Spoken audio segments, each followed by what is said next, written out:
Salve galera, sétima edição do Chuta Pro Gol, meu filho.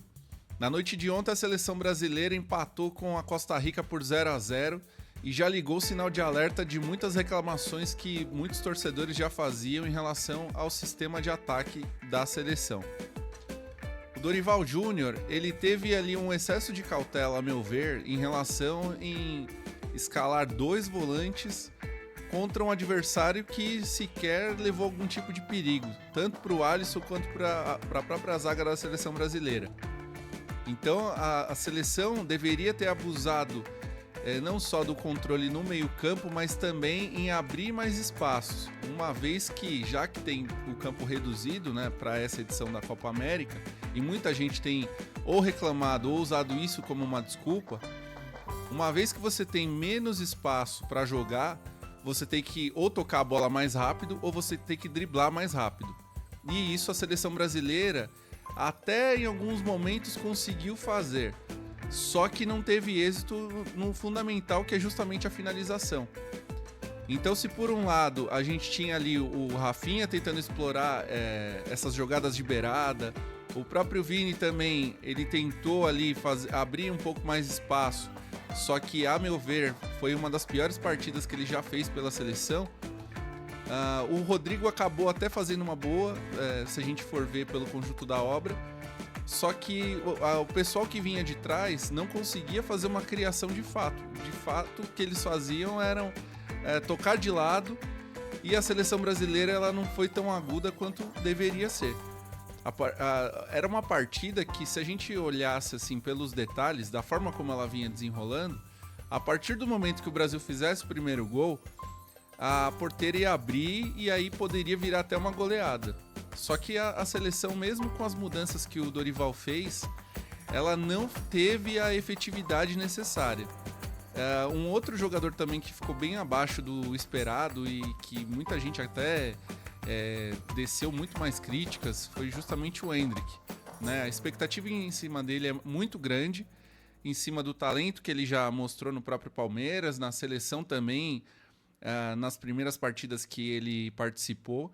Só que na partida de ontem, a forma como a seleção estava desenhada, a forma como o adversário também estava posto, acabou prejudicando bastante o desempenho dele.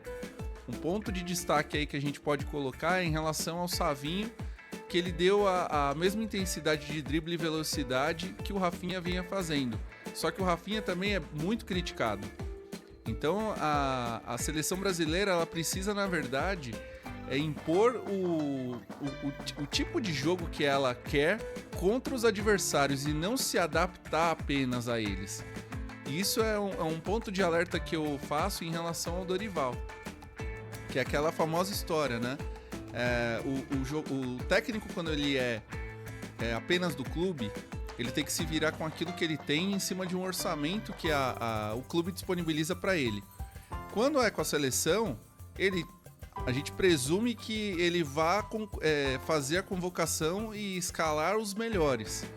Então ele não precisa ter tanta cautela assim, né? Ele pode ter, claro, alguns riscos relacionados a lesões, ou até mesmo jogadores que voltam de lesão ou que não estão habituados à convocação da seleção e ainda precisam de algum tipo de adaptação, enfim.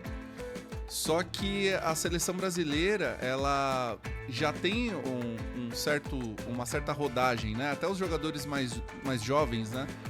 Eles já foram convocados outras vezes.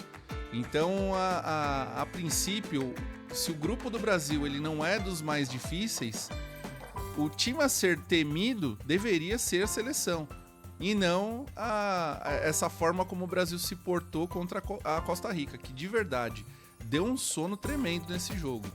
Assistir ele de ponta a ponta foi um verdadeiro sacrifício. E aí, se a gente olha, né, e analisa o que foi o jogo da Colômbia contra o Paraguai, o sinal de alerta ele tem que ficar mais do que ligado. Porque se os jogadores da Colômbia podem não estar dando show nos clubes que eles jogam, principalmente os dos clubes brasileiros, na seleção eles dão até um pique extra. né? Coisa que na seleção brasileira a gente vê que alguns jogadores ainda deixam a desejar já há um bom tempo. Então fica aí esse alerta para a gente acompanhar. E aí eu queria também, antes de encerrar o vídeo, era avisar vocês que o formato que eu apliquei para a rodada, né, da Eurocopa, né, fazendo um vídeo analisando a rodada completa, eu vou aplicar também aqui para a Copa América. Então aí vocês não deixem de acompanhar, deixem seus likes aí nos nossos vídeos.